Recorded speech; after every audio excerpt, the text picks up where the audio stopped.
¿Dónde dice? Bueno, muy buenos días, estudiantes, en el día de hoy. ¿Cómo te pantalla?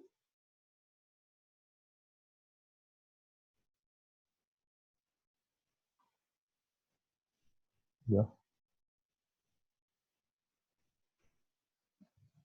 Muy buenos días, estudiantes. En el día de hoy vamos a trabajar nuevamente estadística. Mi nombre es Leonardo Campo. Vamos a grado octavo y vamos a aprender un poco más sobre la tabla de distribución de frecuencias. Estadística grado octavo, Leonardo Campos, Gimnasio del Pacífico, Tuluá.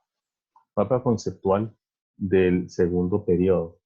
En primer lugar dice estadística grado octavo, segundo periodo, gráficos, conceptos de aplicación. Muy bien, clasificación.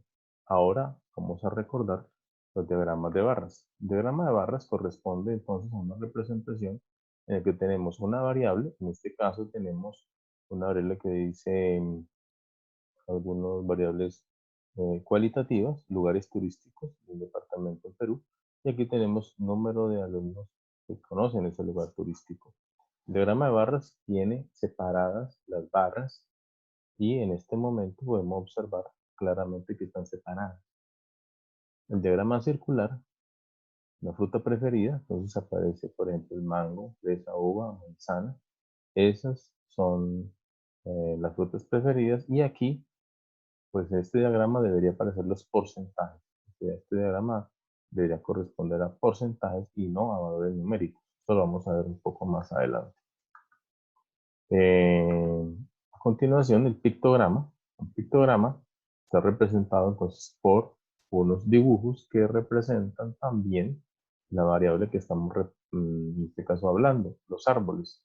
El número de árboles por exploración agrícola. Los árboles aquí aparecen, entonces la cantidad de árboles explotados y el histograma corresponde a una representación en la que tenemos estas barras, mire que están bien unidas, a diferencia del diagrama de barras, estas barras son unidas porque la variable es continua, y esta línea que tenemos aquí en la mitad une los puntos medios de cada barra, corresponde a un polígono de frecuencias. En las ojivas, o en la ojiva mejor, tenemos una variable cuantitativa continua y mire que esta curva es siempre ascendente. Más adelante aprendemos a dibujar esta gráfica. A continuación, entonces, vamos a darle inicio a nuestra presentación, atendiendo entonces cómo agrupar los datos cuando la variable cuantitativa es continua. Recordemos que una variable cuantitativa continua es siempre numérica y corresponde generalmente al resultado de una medición. En este caso, tenemos un problema, dice, elabora la tabla de distribución de frecuencias y un histograma de frecuencias para los siguientes datos. El peso. El peso en kilogramos es una variable cuantitativa continua. ¿Por qué? Porque el peso es el resultado de una medición, generalmente en una balanza. Entonces, a cada uno de los estudiantes tenemos aquí su peso, 45 kilogramos, 46 kilogramos, y en total tenemos un grupo de 39 estudiantes y por eso hay 39 datos. Para representar esta información en una tabla de distribución de frecuencias se deben seguir estos 7 pasos a continuación. Prestemos atención a cada uno de ellos. El primero, ¿cómo calculamos el rango? El rango se obtiene restando los valores máximos y mínimos de toda la tabla. Si buscamos bien, el valor máximo corresponde a 60 kilogramos, aquí lo tenemos, y el valor mínimo corresponde a 40 kilogramos. La resta de los dos me da el rango, en este caso, 20 kilogramos. A continuación, calculamos el número de intervalos. Hay dos maneras de calcular el número de intervalos. Primero, sacamos la raíz cuadrada del total de los datos que tenemos, en este caso 39 estudiantes. Esa raíz cuadrada me da 6.24, donde n representa el total de casos, o sea, el total de estudiantes. Y otra manera de hacerlo es aplicando esta fórmula que se denomina la regla de Sturges. La regla de Sturges, y faltó una t, es m igual a 1 más 3.3 logaritmo de 39. Ese resultado me da 6.25. Esta función logaritmo es una función matemática que la podemos obtener en su calculadora. Más adelante hablaremos de ella. Y estos dos resultados son resultados que usted debe escoger uno de los dos. Generalmente se escoge el que le convenga a quien está haciendo el problema y se aproxima, como dice acá, en este caso ambos resultados son similares y si fueran diferentes escogemos arbitrariamente uno de ellos. En este caso siempre se aproxima a un valor entero. El valor entero más cercano a 6.25 es 6, por eso vamos a escoger el valor de 6. A continuación, vamos a explicar cómo calculamos el tamaño del intervalo. El tamaño del intervalo se obtiene dividiendo los dos resultados anteriores. Si recordamos, el rango que habíamos calculado inicialmente nos da 20 kilogramos, que lo tenemos, y lo dividimos entre 6 porque el número de intervalos fue 6. Ayer lo acabamos de calcular, y el resultado de esta división nos da 3.33. Lo aproximo, siempre aproximo digamos, a un valor de un decimal. Es decir, el 3.33 lo puedo aproximar a 3.4. Siempre va por encima del valor anterior. O sea que en ningún caso se aproxima por debajo. Por ejemplo, 3.2 o 3.3. No, se aproxima siempre por encima, 3.4, y vamos a explicar por qué. Cuando yo hago este procedimiento, ahora calculamos el nuevo rango.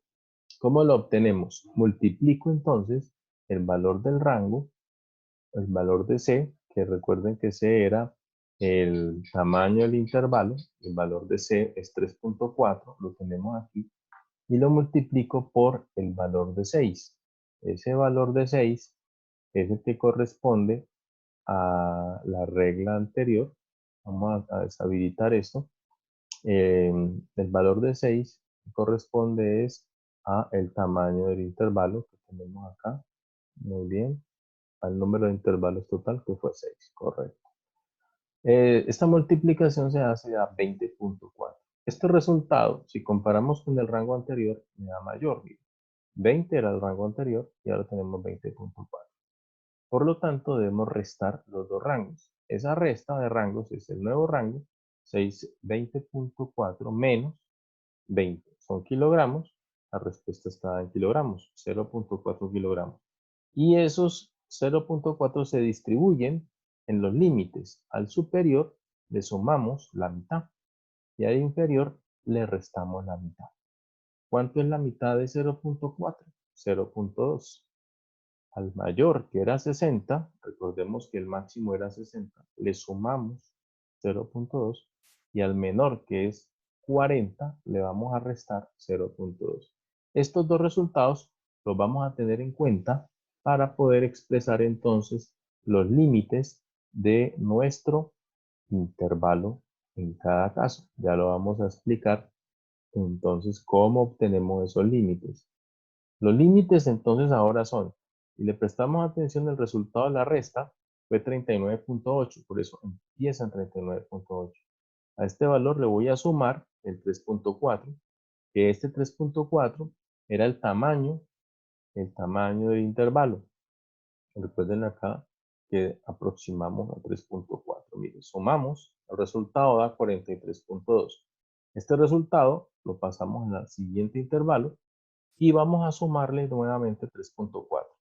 Este resultado va al siguiente intervalo, le sumamos 3.4 y así en adelante hasta que nuestro último resultado de 60.2 coincida con el resultado de esta suma, que es 60 más 0.2 es 60.2.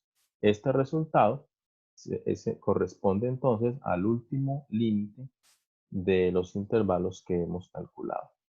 Y por último, luego de tener entonces los intervalos, vamos a expresar la tabulación de nuestro programa, nuestro problema. La tabulación se obtiene completando esta tabla de datos. Los límites ya los calculamos, ahora vamos a tabular para calcular las frecuencias. ¿Cómo calculamos para completar las frecuencias? Entonces, lo que hacemos a continuación es, vamos a deshabilitar esto entonces para continuar. Vamos a expresar aquí el tamaño del intervalo, vamos a deshabilitarlo y el nuevo rango. Bueno, Entonces, vamos a deshabilitarlo, muy bien. Y esta tabla que está aquí es la que corresponde a la tabla completa, se denomina tabla de distribución de frecuencia. Expliquemos entonces nuevamente los límites, inferior, superior. La tabulación consiste en contar cuántos elementos de estos que tenemos aquí, los pesos, corresponden entre 39.8 y 43.2 kilogramos. Nos toca contar, hoy un método de tabular es tomar uno a uno y irlo clasificando en cada uno de estos intervalos. El número 50, por ejemplo, este número 50 debemos tener en cuenta que como es un límite superior, ese número 50 no podemos colocarlo en los dos intervalos. Por eso he colocado aquí 50.1 para diferenciar que el número 50 se escribe en el primer intervalo y no en el segundo, en el que sigue. Y de esta manera contamos cuántos datos corresponden al primer intervalo, en este caso son 7, al siguiente 6, al siguiente 14 y así sucesivamente. La suma de todas las frecuencias corresponde a 39, que es el total de estudiantes que participaron. X sub y corresponde a la marca de clase y la marca de clase se obtiene sumando los límites superior e inferior, se suman y el resultado se divide entre 2. Ese resultado se escribe aquí y se hace la operación con cada uno de ellos. La frecuencia acumulada, F mayúscula sub i, frecuencia absoluta acumulada, se obtiene pasando el primer dato de la frecuencia igual y a este valor se le suma el valor de 6. Esa suma de 7 más 6 se coloca a continuación, 13. 13 se le suma 14, 27. 27 más 7, 34. 34 más 3, 37. Y 37 más 2, 39. H sub i minúscula es la frecuencia relativa y esa frecuencia relativa se obtiene dividiendo la frecuencia absoluta 7 entre el total de datos. Si dividimos 7 dividido 39, eso nos da 0.18. La siguiente frecuencia dividimos 6 dividido 39 y me da 0.15. La siguiente divido 14 entre 39, 0.36 y así sucesivamente. Al final se suman todas las frecuencias relativas y el resultado corresponde a 1 o aproximadamente 1. Por último, la frecuencia relativa acumulada, H mayúscula sub i, corresponde entonces, como su nombre lo dice, la primera frecuencia relativa pasa igual 0.18 y a este valor se le suma 0.15, el resultado da 0.33. Este dato nuevamente se le suma 0.36, resultado 0.69 y así sucesivamente vamos sumando. Espero que hayan entendido cómo elaboramos la tabla. Por último, vamos a practicar elaborando la tabla de distribución de frecuencias para cada uno de los siguientes casos. Espero que los puedan leer a continuación y poderlo enviar oportunamente.